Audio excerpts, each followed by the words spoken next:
Habari na karibu wapenzi watazamaji wa Tamaduni Africa News. Sikia leo katika kipindi chetu pendwa cha Tunza Afya Yako, tunaenda kuzungumzia faida za kufunga mwezi mtukufu wa Ramadhani, ukiachana na thawabu unazozipata kwa Allah. Je, kufunga mwezi mtukufu wa Ramadhani kunaleta faida gani katika afya yako? Jambo la kwanza ambalo mwezi mtukufu wa Ramadhani unaleta faida ni kupunguza uzito. Kufunga kuna kusaidia wewe kupunguza uzito, na jambo la pili ni kuboresha afya ya moyo wako. Kufunga kunaboresha afya ya moyo na kunasaidia shinikizo la damu, kupunguza shinikizo la damu ndani ya mwili wako.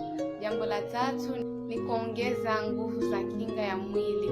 Kufunga kunasaidia kuongeza kinga katika mwili wako kuepukana na magonjwa mbalimbali, na jambo ni kuboresha afya ya ngozi yako. Kufunga kunaondoa sumu zilizoko ndani ya mwili wetu na kunaboresha afya ya ngozi, na ngozi yako inaonekana ikiwa nzuri.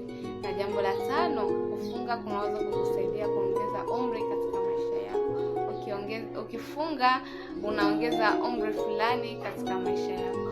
Ningependa kuambia kwamba msikose kufunga ili kupata faida hizi zote katika miili yetu. Usisahau kulike, kusubscribe channel yetu, kulike video hii, comment, pia kushare kwa wenzako ili wapate kujua pia faida hizi.